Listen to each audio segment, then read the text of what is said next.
రాజధాని నగరంపై తెలంగాణ సీఎం రేవంత్ రెడ్డి ప్రత్యేక దృష్టి సారించారు. ఇందులో భాగంగా శుక్రవారం హెచ్ఎండిఏ కార్యాలయంలో వాటర్ వర్క్స్, మున్సిపల్ అడ్మినిస్ట్రేషన్, జీహెచ్ఎంసీపై ముఖ్యమంత్రి రేవంత్ రెడ్డి సమీక్ష నిర్వహించారు. ఈ సందర్భంగా అధికారులకు కీలక ఆదేశాలు జారీ చేశారు. జీహెచ్ఎంసీ, హెచ్ఎండిఏ పరిధిలో బిల్డింగ్ పర్మిషన్స్, ఫైల్స్ క్లియర్ గా ఉండాలి. చాలా బిల్డింగ్స్ అనుమతులకు సంబంధించిన ఫైల్స్ కనిపించడం లేదు. ఆన్లైన్ లేకుండా ఇష్టారీతిగా పర్మిషన్లు ఇచ్చారు. 15 రోజుల్లో హెచ్ఎండిఏ, జీహెచ్ఎంసీ విజిలెన్స్ దాడులు జరుగుతాయి. ఇష్టానుసారంగా వ్యవహరించిన అధికారులు ఇంటికి పోతారంటూ సీఎం రేవంత్ హెచ్చరించారు.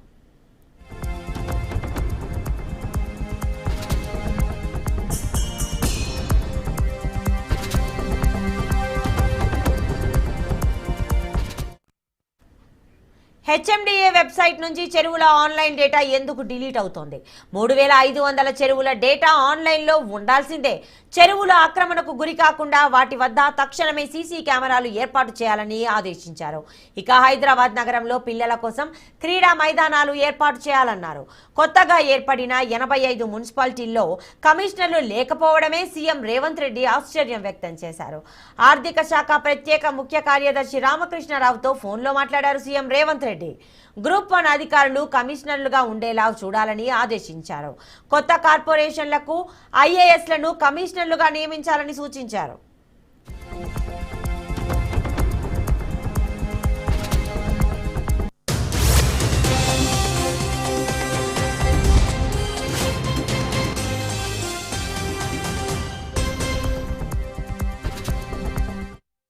జోనల్ కమిషనర్లకు ముఖ్యమంత్రి హెచ్చరిక. ఉదయమే లేచి కాలనీల్లో పర్యటించని జోనల్ కమిషనర్లు ఇంటికి వెళ్లిపోవచ్చునని ముఖ్యమంత్రి కుర్చీల్లో కూర్చునే పోస్టులు కావాలంటే ఇస్తామని వార్నింగ్ ఇచ్చారు.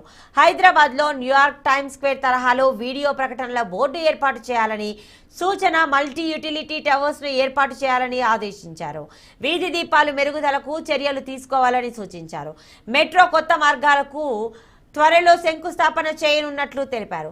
సుమారు 4 గంటలకు పైగా సాగిన సమీక్ష. ఈ సమీక్షలో పాల్గొన్న రాష్ట్ర రెవెన్యూ శాఖ మంత్రి పొంగులేటి శ్రీనివాసరెడ్డి, ఉన్నతాధికారులు దానా కిషోర్, అమరాపల్లి తదితర అధికారులు పాల్గొన్నారు.